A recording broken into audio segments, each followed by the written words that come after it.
Hey, everybody. Welcome to the Daily Objective. And today is everyone's favorite day of the week, Philosophy Friday. We're going to be diving into the history of philosophy. How far back are we going? Way back.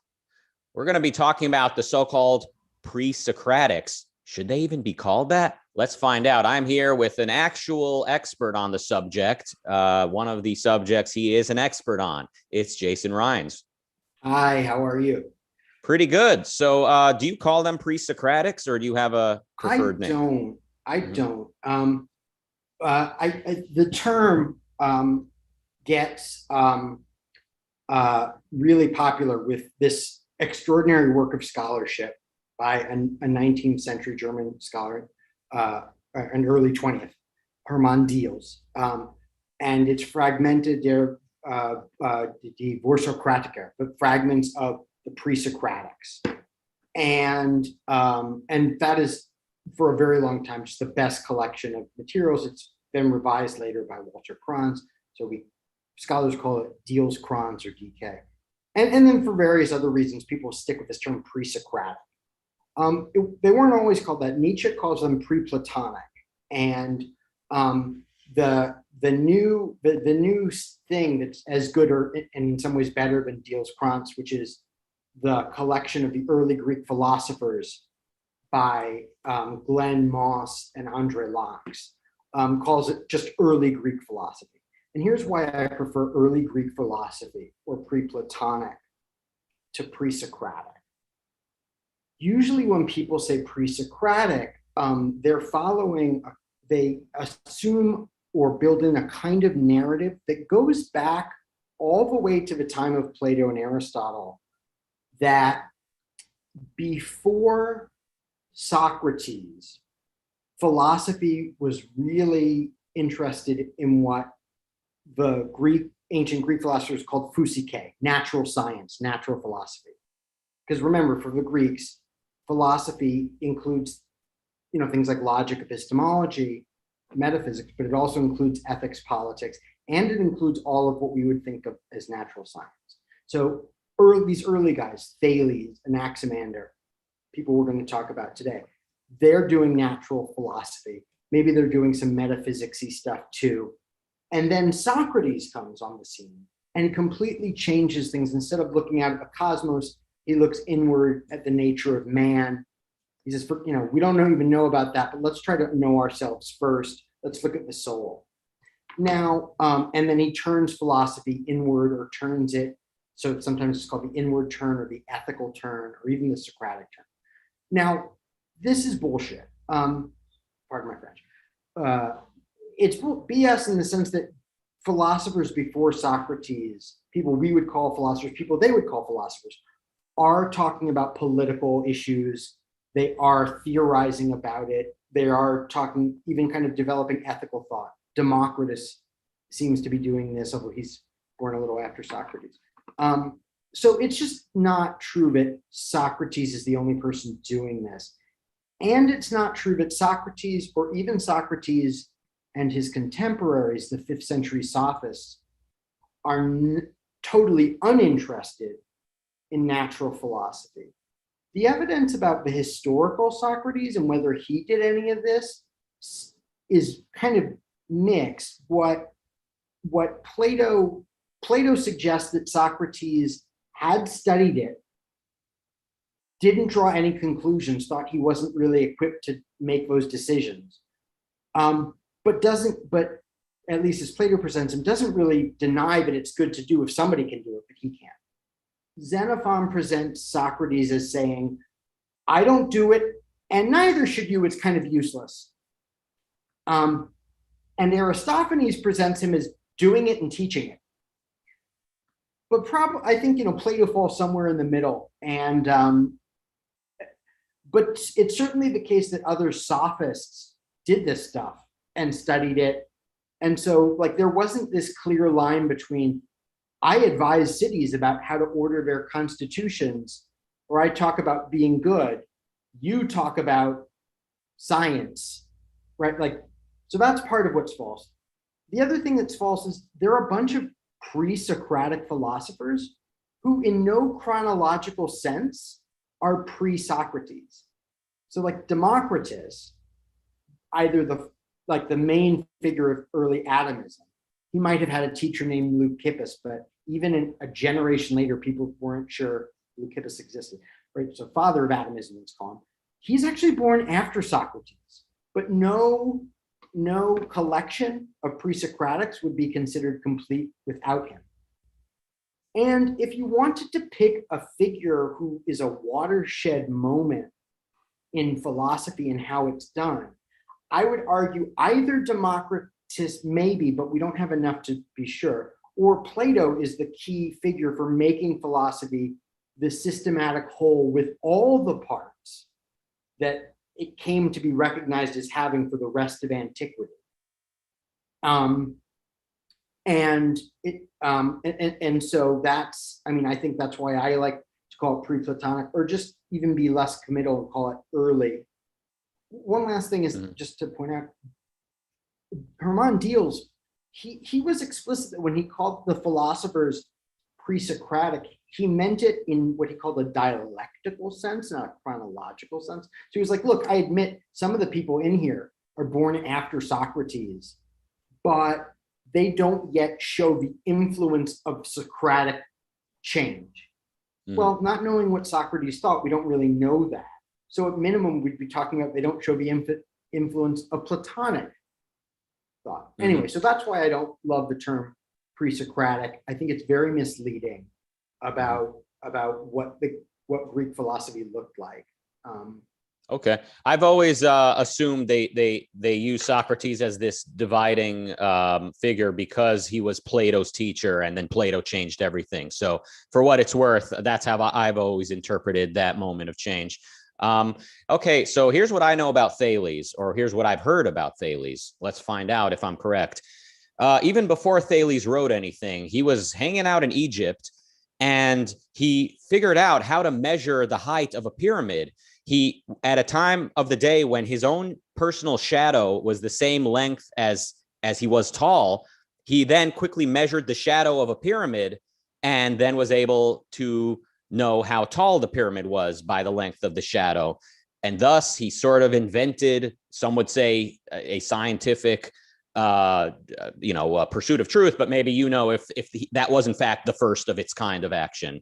Yeah. So couple things. So there are these stories that Thales went to Egypt and he learned all his stuff from the Egyptians. Generally speaking, when the Greeks think there's a bunch of knowledge and wisdom, and at least in early Greek thought, like the 5th century, like when Herodotus is writing about this stuff and others, they think when there's a bunch of wisdom that is older than us Greeks and other people have had more of it and we've imported it, their default go-to from Herodotus is to say it comes from the Egyptians. In fact, the mathematics and that Thales is sort of reported as doing is almost certainly is very, very likely Babylonian. First of all, we don't know that he went to Egypt. It just kind of fits this pattern of, oh, they went to Egypt. The Greeks say every Greek philosopher went to Egypt. But they say it much later and without there's no way to verify any of that. But like we do know what the Babylonian math was, and that they had these procedures, and a lot of what Thales does in astronomy looks like it's what the Babylonians are doing. Plus, he lives in Miletus, which is right on the border with the Near East, and is further away from Egypt. Not that far, but further away. Okay. To this day, we have a theorem named for Thales about relating to the lengths of the sides of triangles and angles. The procedure that he uses, sometimes the story is said that it's to determine the height of ships at sea from the distance and other things like that, or the distance to a ship from the height of it, and so the height of its sail. And this you can pretty much do. The Babylonians have sort of techniques for figuring out proportions in triangles that he would probably be using. So this is not totally novel. Now, if Thales figured out the general kind of form of how to calculate this. I don't know if they had that. They probably did. I don't remember. It's been too long since I looked at the details of both what he's reported as doing and doing. Incidentally, like he's also reported as the first to introduce the gnomon, which is basically like a sundial. Though his student or compatriot Anaximander is also sometimes accredited this. This is also a kind of technique. And then much more historically grounded than the stories about him going to Egypt and about his mathematical knowledge is his prediction of the eclipse of 585 BCE. Now, the sources are less exact than we'd like, or about how precise his prediction was. One source says the way you can read it is that he predicted the very day it would happen. Others is like he said it would be that year. And we know that Babylonian techniques at the time were more than enough to predict a major eclipse within a year frame. And they had been, not only that, but the Babylonians had been able to do that for more than 1,000 years. What the Babylonians, I think we don't think could do, and we doubt whether Thales could have done at that point, was predict it to within a day. That part is a little harder to believe. But in any way, it's one of the few things that gives us a firm idea of some of his life. We can date it around when we know the eclipse was. He also seems to have been a contemporary of this major king of the Medes, who kind of merged with the Persians, named Croesus, who's the inventor of coin money, which is why he became the richest man in the world and why we still have the phrase richer than Croesus, or rich as Croesus. But they're roughly contemporary. So, and that ties it to math. So the bottom line is probably exactly what he was able to do mathematically is a little fuzzy, but we do know something that, and probably it was Babylonian. It could have been, I'm not sure. I think Egyptians do have some triangle, like triple stuff. The ancient and early math is not my specialty. But the stuff about he went to Egypt, it's just a trope that when the Greeks don't know where they got it from, or they think they got it from a foreigner, they just say the Egyptians. Later, like by the time of Philo, later they'll say the Chaldeans, later they'll say the Babylonians. The Chaldeans, we call them in Detroit, but sorry to interrupt. Yeah.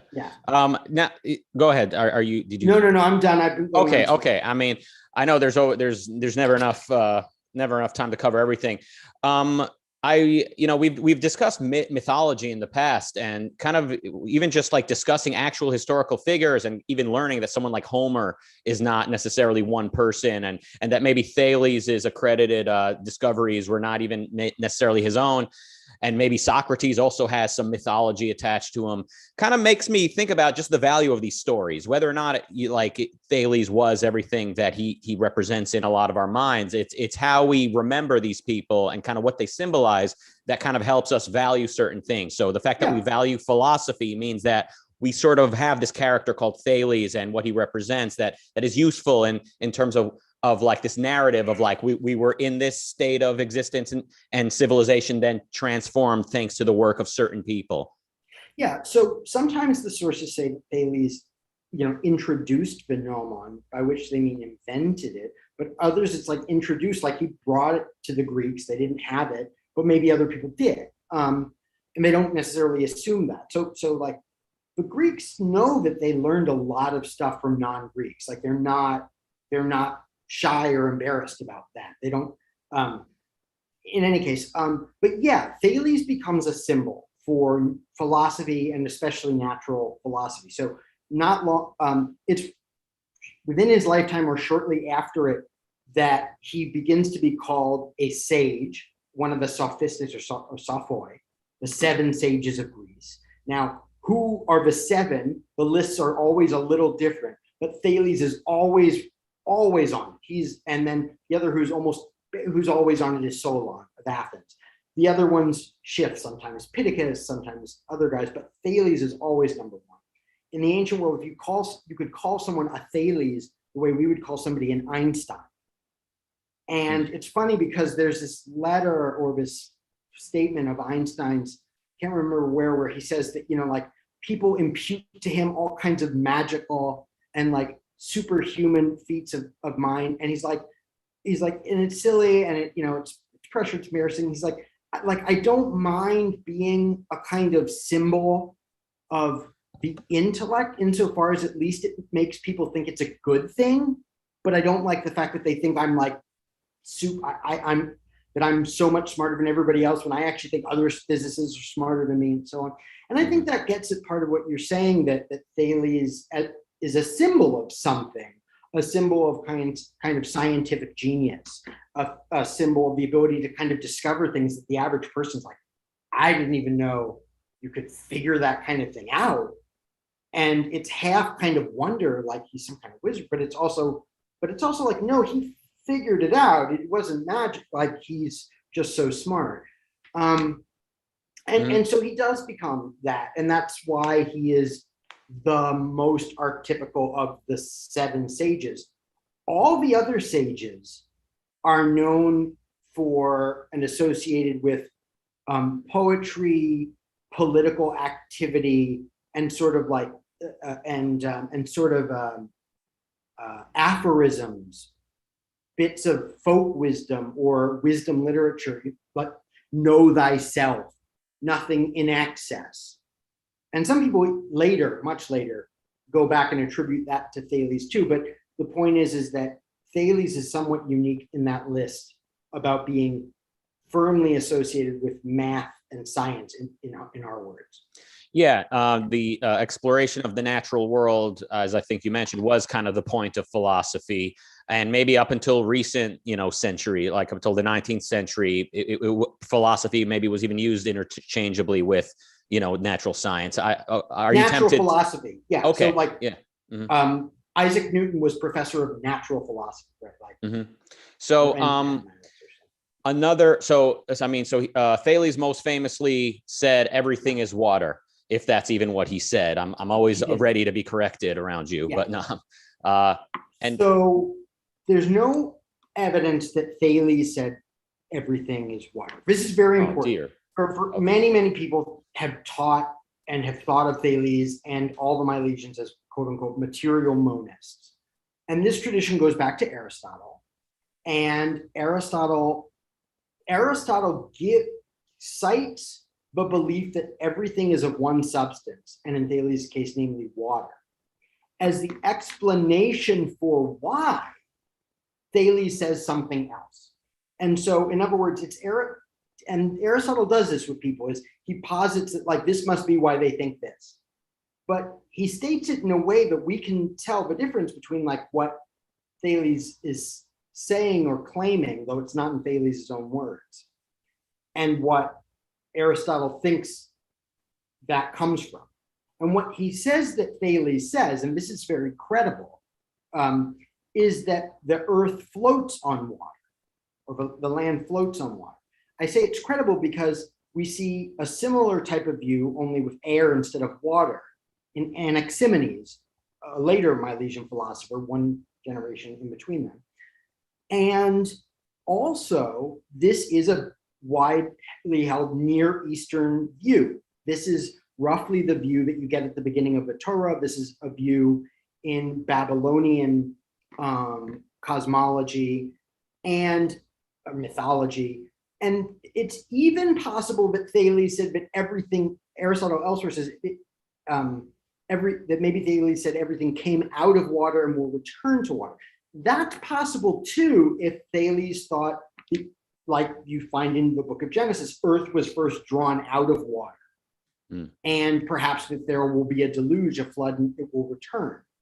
But none of that means that the stuff of earth is water transformed, right?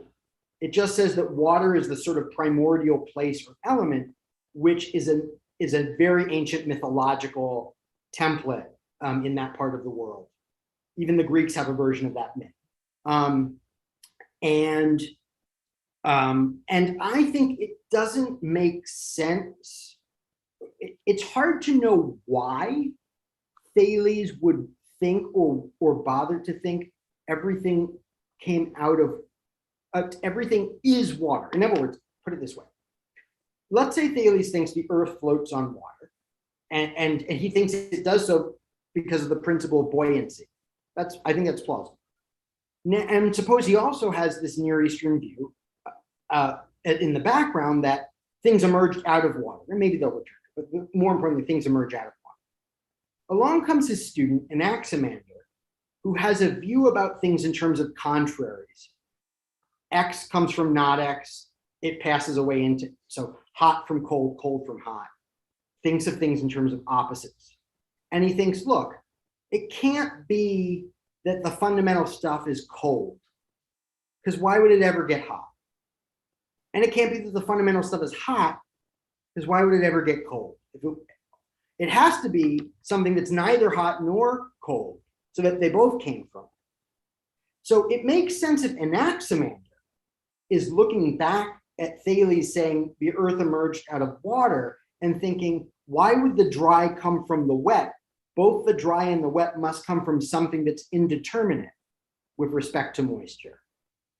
And then for Anaximander to have an arche, a first principle, the starting place thing. This is the Greek term for a principle, like a principle of logic, a principle of ethics, but also most literally the starting point, and also literally the ruler.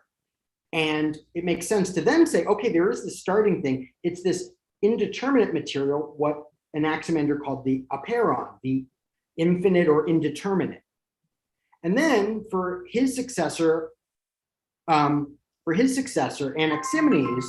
to say that actually it's infinite air, put a label on it, not say it's infinite nothing, but it's air. And why? Because air has this really, air, it's different from air. I'll explain the difference if you want. But because there's just one principle of how it transforms.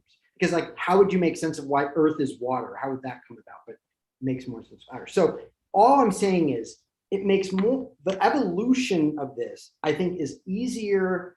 This isn't a definitive argument, but I think it's a pretty good argument that it doesn't, we don't know why Thales would think material monism. And it's a weird thing to start from. It's easier to explain how you get to it, starting from a view about what emerges from what, and then saying, no, you need a first starting thing that's none of these, or something like that. Mm-hmm. It's also alleged that Thales said everything was full of gods. I've got that in the notes that you sent me. Is that? Yeah. So this is something that Aristotle posits to him, and it's the same thing as seems to be quoted in Plato's Laws. This is the closest thing that of anything that is imputed to Thales. This is the thing that comes closest to what might be a quotation. And we're not even sure it's a quotation, but if there are any words from Thales that are Thales' own, it's everything is full of gods. What does it mean? We have, honestly, I don't think we really know. Many people take it and they go, okay, Thales is the first of these naturalists. These guys, what do we think they did? We think they came up with this concept of nature. We think they started giving naturalistic explanations. So instead of saying Zeus is what makes everything happen, it's water makes things happen, it's air makes things happen, they shake, that causes earthquakes, it's not Poseidon. And that's where science comes from. And so everything is full of gods. Maybe that's a way of saying, like, it's not just some god up on Olympus who makes things happen. Things have gods in them. It's often been explained as a metaphor for talking about the causal nature of things, that natural things have their own source of action. Maybe it's a way of saying God sees everything.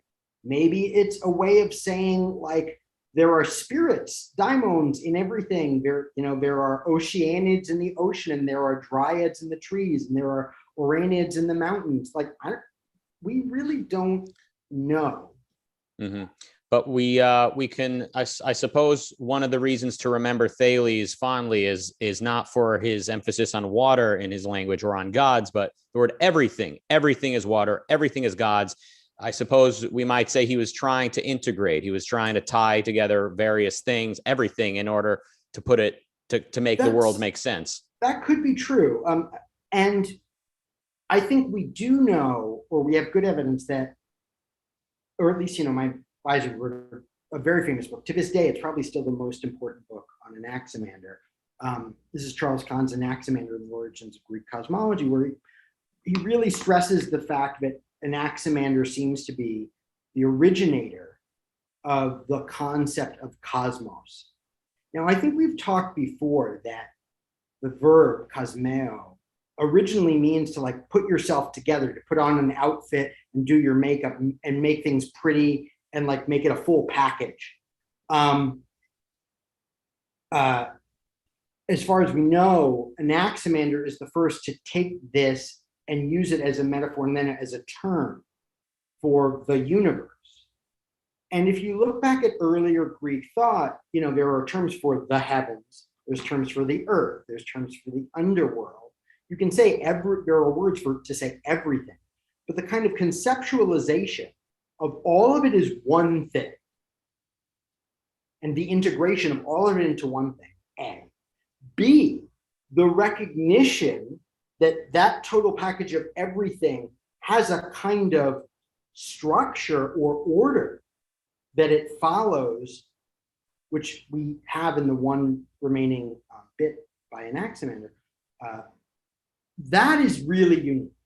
And so that is both saying there's everything, and so it's systematizing that integrating sense, which maybe you could say is in that everything is full of God.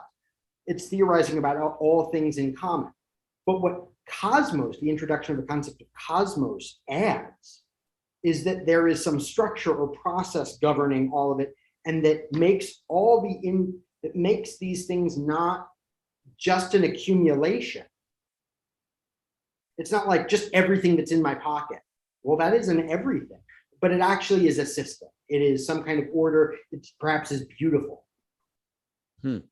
Okay. Well, when you mentioned, that in the Torah, like everything is water at first, and then, God like separates the sky, which is water, from, the water that land floats on. It just, it's all coming back to me. Yeah. Go ahead. Let me just pause and point out, and for people who may not have seen some of the earlier shows where we talked about this, it is commonly believed that in Genesis you have creation ex nihilo. That is not what the text says. It says when God started to make the heavens and the earth was tohu vabohu, it was helter skelter, without form. And the face of and the breath of God blew upon the face of the deep.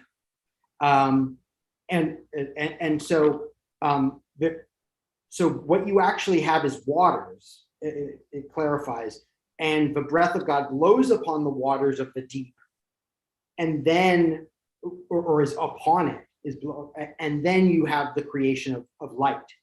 So it is not the case that at the beginning of the process of creating, there's nothing. There are things. They're just tohu vabohu, chaotic. Yeah. Mm-hmm. And that is a very ancient Mesopotamian picture that in the beginning, potable water and impotable water, or sweet water and bitter water, marsh water and river water, are all mixed together. And then we start irrigating, or the gods kind of divide it. And then that's when you start to have order. So fascinating. They say youth is wasted on the young.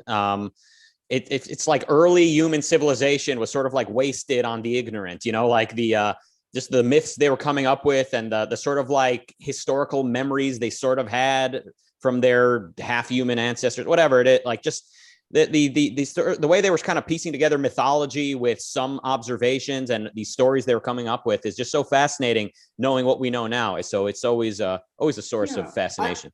There used to be, it wasn't universal, but it used to be that there was sort of this idea of the Greek miracle, that somewhere between Thales and Plato, or all throughout between, the Greeks kind of took the irrationality that all human beings had existed in, and then turned it into like science and reason and democracy and all this stuff. And the more starkly you describe this, the less plausible it was, both because it suggests that the Greeks weren't in continuity and conversation with other cultures, which they clearly and deeply were, as they themselves recognized, and that it wasn't a very slow, gradual process that had lots of irrationality mixed with rationality, and even the irrationality wasn't so irrational for people who didn't know better.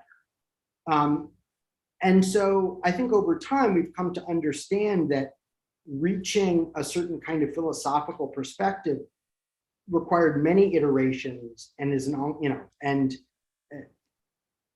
yeah.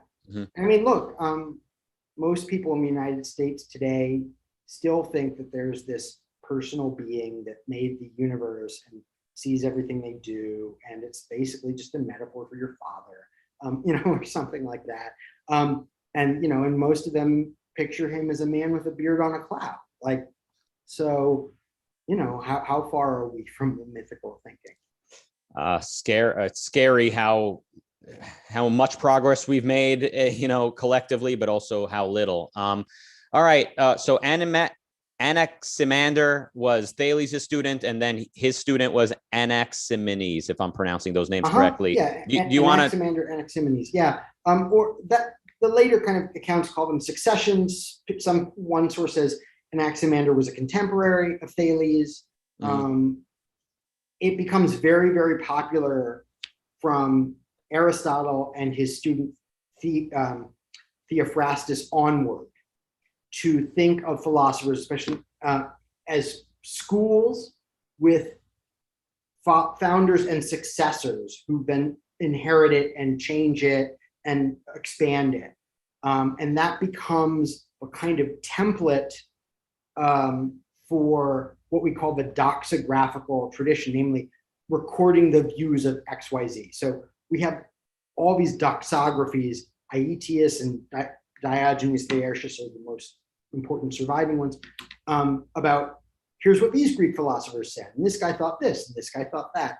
And they, going back to Aristotle's school, who started doing the history of philosophy, maybe Plato does a little bit of it, but they take this form of, and which is the same in the rabbinic tradition, as he taught so-and-so, who taught this guy, who then was the teacher of so-and-so, to, you know, to talk about the continuity of doctrine.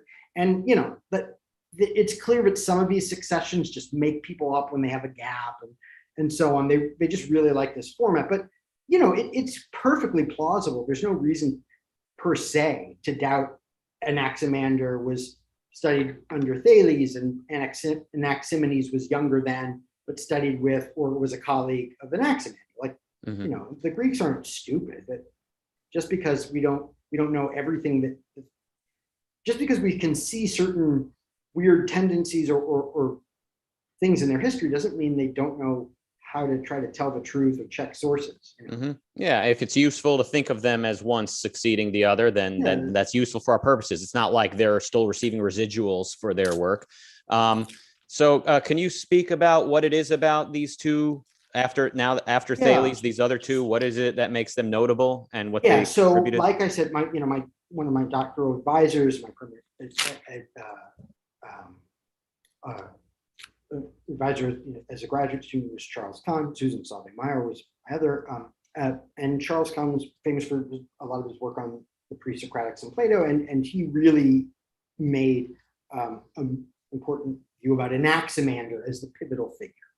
And I don't think it's all that important to him whether it's Anaximander or it's Thales, but it's useful to kind of think of it. And Anaximander is the first figure where we definitely have some of his words. We don't know exactly, it's debated exactly where the quotation of his begins and where it ends. So Simplicius, who's a 5th century Common Era, 5th and early 6th century Common Era Neoplatonic scholar, philosopher, in one of his commentaries on Aristotle, his commentary on Aristotle's physics says that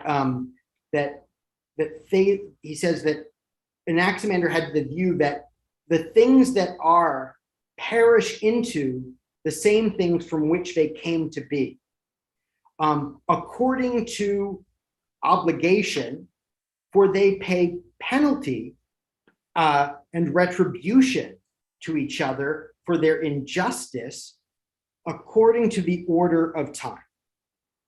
Okay, so the part that I said, according to obligation, for they pay penalty to each other for their injustice, that part everybody agrees is definitely an accident. The bit after, in the order of time, or according to the order of time, probably an Anaximander, not 100% sure. The things that are perish into the things from which they came to be, probably more likely Simplicius's words, but might be a very reasonable gloss about what Anaximander is talking about. So what does all this mean, and what do we mean pay penalty? So the idea is things come to be and things pass away, which is, and the idea is the thing is that when something passes away, cold becomes not cold. That's also what cold came from. So before there was cold, it was not cold. Or arguably, before it was colder, it was warmer. And when it ceases to be colder, what will it become? It will become warmer again. And then the idea is to understand this as they according to necessity or according to obligation, they must do this, for they pay penalty. Now the word for penalty is dike, which is the Greek word for justice as well. Like they pay a legal fine. They pay injuries. They pay injury, or they pay for the rights they violate to one another for their injustices and retribution. So it seems like the idea is one thing oversteps the other, and then the other thing gets payback against it.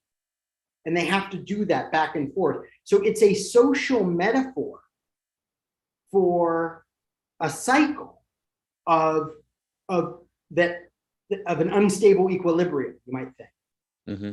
And that's what's happening when warmer becomes colder and colder becomes warmer, that there's something that is injustice, meaning it's not the right amount, it's too much or too little. And that has to be balanced again. And that is brilliant because that is really the grasp of natural cycles. And it grasps it in a form that would dominate Greek natural philosophy. It would dominate Western natural philosophy until maybe the 17th or 16th or 17th century, namely in terms of contrary powers. And even to this day, it's still somewhat, but like, hot versus cold, the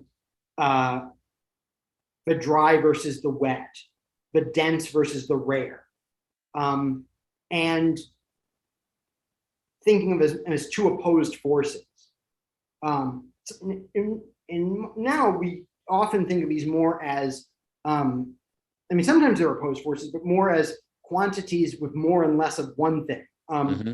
But in any case, this is really fundamental. So it's not only, so the idea that this is all a cosmos, you could think about just sort of in spatial terms, like there's a layout to all of it. It has this nice shape, it's all pretty. But this suggests more than even that.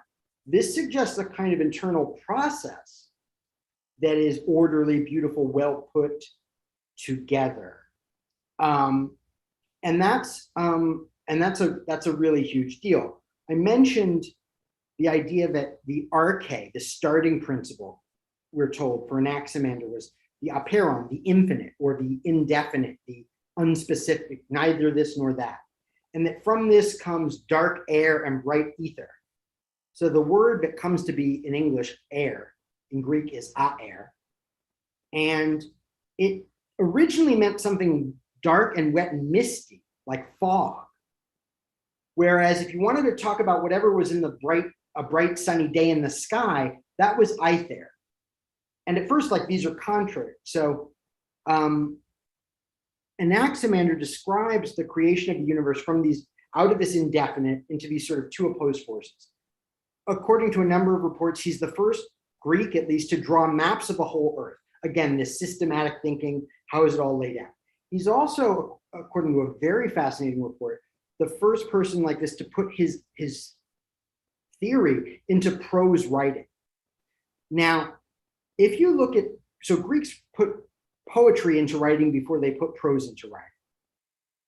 And the only prose we know of prior to Anaximander is architectural digest, like guides that architects do, like, here's how I built this thing, kind of construction manuals. And it seems like there's a very good argument has been made by the scholar Robert Hahn that maybe Anaximander, his notion of cosmology, was built on the model of thinking of architectural guides. And it's sort of like, this is how you build this building. Here's how you put it together. Here's how you balance it. Here's how you put a world together. And he's made a really ingenious argument. And I think I find it very intriguing and pretty persuasive. It's a very powerful way of looking at what Anaximander was sort of doing. I could say more. The kind of cliff notes about his student Anaximenes is he continues having an arche, this one principle that everything comes out of. He sort of adds, I think Anaximenes is the first time we can be really clear that we have material monism, like everything is made of one stuff. It's air. It becomes either denser or rarer. As it becomes more dense, the air condenses into water, into ice, into sediment, into stone, right? As it becomes rarer, it becomes like air in the sky into fire and combustion, and something like that. And so it really, all we have is just the same stuff in different states of condensation or rarefaction. And he argues that the Earth is like a very thin disk, a frisbee, and this makes sense about why it doesn't fall, because it's suspended on a kind of thing of air, and because it's broad and flat, it has a lot of surface area, it doesn't fall like a discus. And then, what does the air stand on? And that's still kind of a primitive thought. What we see in both Anaximander and in Anaximenes reports about the structure of the cosmos, and they're very clearly thinking about how to account for what we see in astronomy and what we see in natural history, as we would call it, or geography, in terms of an overall cosmic structure. And that's a really big deal, because they're not just predicting where the stars move. They're thinking, why do we see them? Are they suspended on a sphere? Are they circles? Are they, is it there's all brightness, but in between the brightness and us is a fog of darkness, which has holes in it. That was Anaximander's view, which is bad for explaining some things, but good for explaining others, and so on. So it's really kind of impressive what they're doing. Yeah.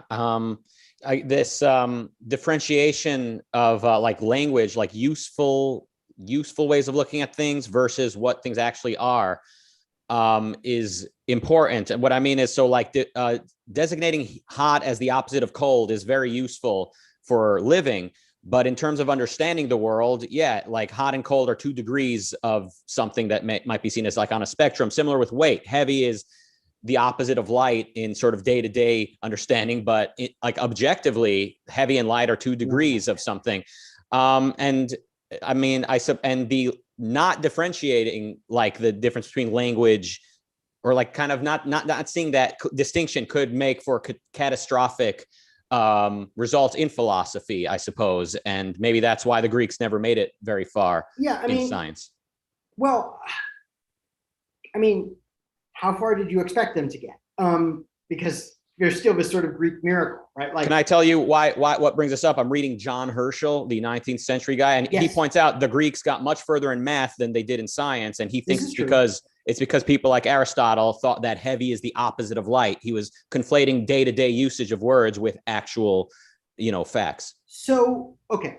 So it's, so I don't think that's fully fair to Aristotle. First of all, for Aristotle and for Plato, who starts this theory, they have a view that they get by the middle of the 5th century by Anaxagoras. The Greeks have absolutely settled any question about the shape of the earth. It's spherical. and they have excellent mathematical proofs for why this must be so, or approximately spherical. And then they're trying to explain why some things fall and some things don't. And even if you say, well, everything that has weight falls to some degree or something like that, well, what about the stars? They don't fall. And if you think there's a center, which they do, and why do they think there's a center? Because the stars all seem to move in circles around it, except the planets, but they can account for that. So those stars, everything seems to be revolving around the center of the Earth in circles. It's not falling like all the other stuff in the sky, even birds when they stop flapping their wings. Why not? And when you light a fire, you see sparks flying up, and you feel the heat rising up, as you do off the ground on a hot day, as it often gets in Greece. So I think they think some stuff rises, a lot of stuff falls. And then from Aristotle's perspective, like, well, some things are naturally move towards the center, and some things naturally move away. And what Plato and Aristotle are doing is if you think back to Anaximenes, who's saying, well, the Earth stays afloat because it's like the top of a pot on top of boiling steam, right? Or like a discus. They are making a huge advance over that. They're saying up and down can't be applied that way. You have to, up and down is relative to a center. There isn't an absolute up or an absolute down in the universe. And so, which is a huge deal. And in fact, but it does seem like some things like fire and heat move up. They do. Some things seem to fall down. It's not unreasonable to think that there are two opposed forces, a force of going, if you think there's a center. And again, the astronomy leads them to think there's a center. And so then it makes sense to think of two opposed forces. So it's not just, oh, language seems to sound like that. It's part of an integrated theory that makes pretty good sense. And let me add one last thing, which is I think it's a very natural error to think of hot and cold as two opposed forces early on for the following reason. Now, I don't sort of like neurological explanations for ancient historical beliefs. I think it tends to be a lot of just so stories, but it is the case that we have different receptors for hot and cold, and they feel different, but we know that as one goes more, we start to feel the other one. I don't think they don't feel like more and less of one thing. It feels like you have one thing until you reach room temperature and you don't feel it anymore, and it keeps getting more in the other way, and then you start to feel the other thing. So it sort of feels like, from our perspective, there are two things. You don't feel either when you're in the middle, but if you go more to one, you feel it, and you go to the other, you feel it.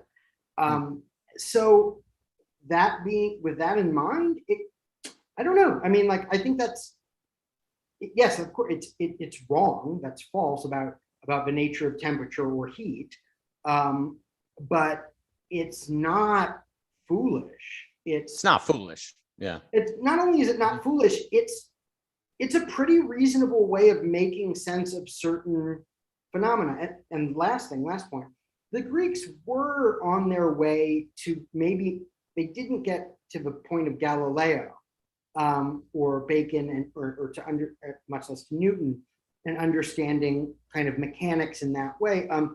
But they have, by Archimedes, they have a principle of buoyancy, mathematically state. And in the case of Strato of Lampascus, often called Strato the naturalist or Strato the physicist, who is Aristotle's successor is Theophrastus. He runs the Lyceum after Aristotle, and then after Theophrastus is Strato.